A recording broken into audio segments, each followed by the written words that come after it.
एक चीज और शास्त्र कहता है कभी उधार का नमक नहीं खाना चाहिए, कभी भी। हाँ, पाप का भाग है, उधार का नमक कभी भी नहीं खाना। ध्यान देना, उधार का नमक कभी नहीं खाना। कभी भी किसी घर से कोई सामान मंगा लो, स्वीकार है, लेकिन किसी के घर से नमक,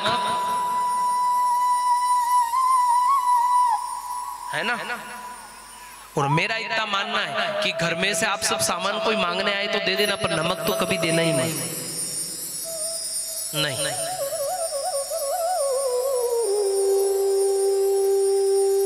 संध्या काल की वेला में छाछ, दही इत्यादि नहीं देना। वैसे तो शास्त्र कहता है कि संध्या काल की वेला के बाद खटाई खाना ही नहीं चाहिए, दही छाछ खाना भी नहीं चाहिए। खाना क्या, अपितु देना भी नहीं चाहिए संध्या काल की वेला में। संध्या काल की वेला में कभी झाड़ू नहीं लगाना चाहिए। कहीं आजकल की बेटियां ऐसी, कहीं आजकल की बिन्नियां ऐसी जो समय भी नहीं देखती और घर में झाड़ू लेकर के प्रारंभ हो जाती है। लेकिन मेरा मानना है कि संध्या काल की वेला में झाड़ू भी नहीं लगाना चाहिए। संध्या काल की वेला में आपका घर का मुख्य द्वार बंद नहीं होना चाहिए।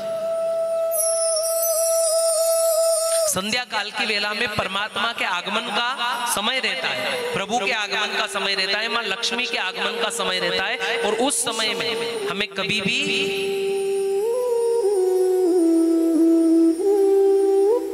झाड़ू नहीं लगाना चाहिए, पोछे नहीं लगाना चाहिए, द्वार बंद नहीं रखना चाहिए। घर के अंदर प्रकाश होना चाहिए, अंधेरा नहीं होना चाहिए। संध्या काल की वेला में, संध्या काल की वेला में शयन नहीं होना चाहिए।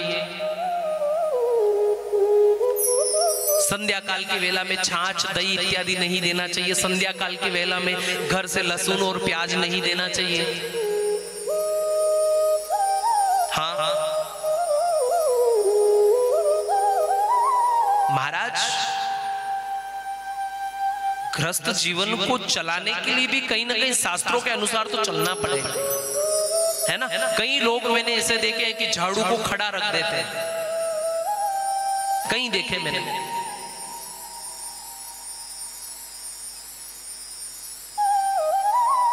कई लोग ऐसे देखे मैंने कि झाड़ू को खड़ा रखते हैं। झाड़ू को कभी खड़ा भी नहीं रखना चाहिए। झाड़ू को कभी ऐसी जगह नहीं रखना चाहिए जहां बार बार पैर लगते हो।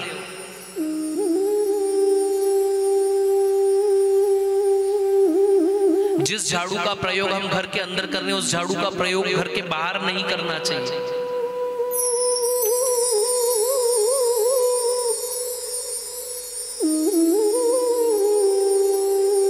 सनातन धर्म से जुड़ी हुई काफी ऐसी चीजें हैं महाराज।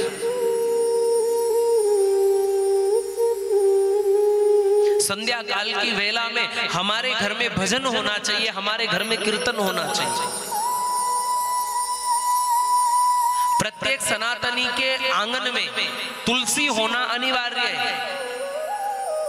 कई घर मैंने ऐसे देखे जहां कोई तुलसी का पौधा भी नहीं है। हाँ महाराज, तुलसी होना बहुत अनिवार्य है। और घर के आंगन में अगर तुलसी है तो तुलसी को सिर्फ सूना नहीं, उस तुलसी के गमले के अंदर या तुलसी का जो भी आंगन में तुलसी लगी है उसके पास में छोटे से शालिग्राम का होना भी अनिवार्य है। महाराज तुलसा तो सबके यहाँ है, पर शायद किसी के यहाँ शालिग्राम हो।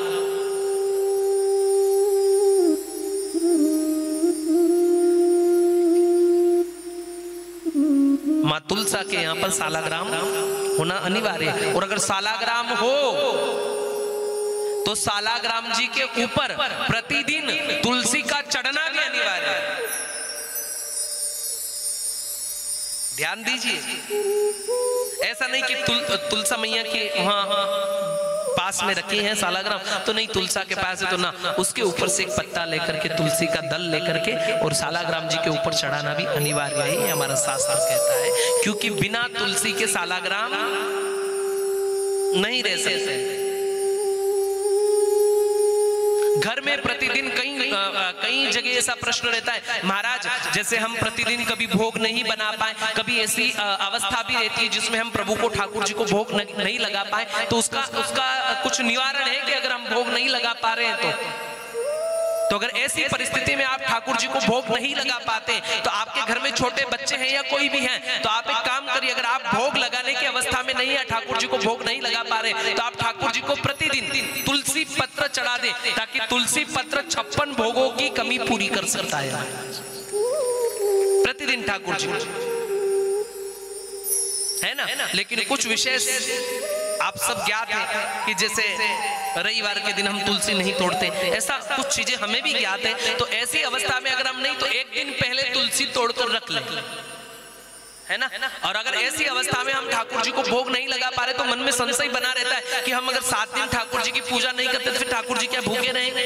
ना, भूखे नहीं रहेंगे। आपके घर में बच्चे हैं, उन बच्चों को स्नान आदि करवा के बोलिए तुलसी तोड़ करके और ठाकुर जी को अर्पित कर दे, फिर चाहे आप भोग लगा पाए या न लगा पाए, लेकिन ठाकुर जी को अगर तुलसी अर्पित हो जाती है, तो आपके जो 7 दिन की अवस्था में आप ठाकुर जी को भोग नहीं लगा पा रहे हो, तो वह माँ तुलसी उस भोग की कमी को पूरी करके और ठाकुर जी को जिमा देती है। महाराज कृपा। पर हाँ, प्रतिदिन ठाकुर जी को भोग लगना अनिवार्य है। अगर हम ऐसा भी रहता है कई बार कि हम घर में कोई रहते ना रहते, सभी कहीं ना कहीं उत्सव में जाने का रहता है, कहीं बाहर जाने का आता है, परिवार में कोई नहीं रहता, उस दिन ठाकुर जी को क्या करे महाराज? तो सबसे अच्छा, आप एक दिन पहले जा रहे हो तो थोड़ी सी तुलसी दल, थोड़ी तुलसी मंजरी तोड़ करके ठाकुर जी के मंदिर में ठाकुर जी के समीपस्थ रख करके और उनसे निवेदन करके जाएं कि ठाकुर जी हम कहीं जा रहे हैं, आप घर का ध्यान रखिएगा और ये तुलसी का भोग लगाए, हम कभी विलंब हो जाए तो आप ये तुलसी का भोग ग्रहण करिएगा। आप फिर चाहे 4 दिन में आए, 5 दिन में आए, लेकिन ठाकुर जी को बोल के जा रहे कि घर का ध्यान रखना और आप ही देखना कि भोजन की व्यवस्था हो या ना हो, ये तुलसी दल आपके समीपस्थ है, तो परमात्मा उस पूजा को भी स्वीकार कर लेता है। अच्छा, कौन कौन करता है ऐसा? कभी बोल के गए? सब ऐसे बेटे कि घर की रखवाली पड़ोसी को देके जाएंगे, लेकिन घर के मंदिर में देवता को देके नहीं जाएंगे। सब ऐसे ही। हाँ देखो, हम भी जब घर से निकलते हैं, हम ठाकुर जी को बोल के निकलते हैं। घर में महादेव जी का मंदिर अच्छा बना रखा, तो वहां बस महादेव जी को, ठाकुर जी को, सांवरी को, ठाकुर जी हम जा रहे हैं, आप थोड़ा ध्यान रखिएगा अपने घर का, है ना। हम इतना दुनिया पर भरोसा करते, पड़ोसियों पर करते, ध्यान रखना हम जा रहे हैं, थोड़ा घर की तरफ ध्यान रखना, ताला लगा है कोई है नहीं। कभी ठाकुर जी को भी तो बोल के जाओ, भगवान हम जा रहे हैं, ध्यान रखना घर का, अपने घर का आप ध्यान रखना, ख्याल रखना, और कुछ ऐसा लगे तो आप हमें संकेत करते रहना। साहब क्या कहते हो आप? संबंध अगर परमात्मा से बनता है ना, आप चाहे हजारों कोसों दूर रहो, कुछ भी ऐसा होने से पहले परमात्मा आपको संकेत दे देता है। क्या बात कर रहे हैं? कौन कहता है मूर्तियां नहीं बोलती है? बुलाने वाला भगत चाहिए।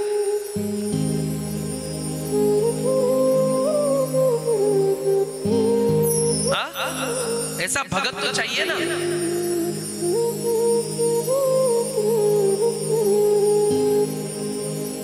भक्त ऐसा हो तो परमात्मा,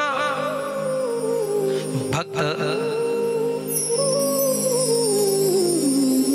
कर्मा जैसा हो, भक्ति कर्मा जैसी हो, तो कौन कहता है मेरा सांवरिया खिचड़ा नहीं खाता है? साहब, अगर भक्ति कर्मा जैसी हो जाए ना, तो मेरा सांवरिया खिचड़ा भी खाने आ जाता है, पर आपकी भक्ति कर्मा जैसी हो तो सही परमात्मा आएगा।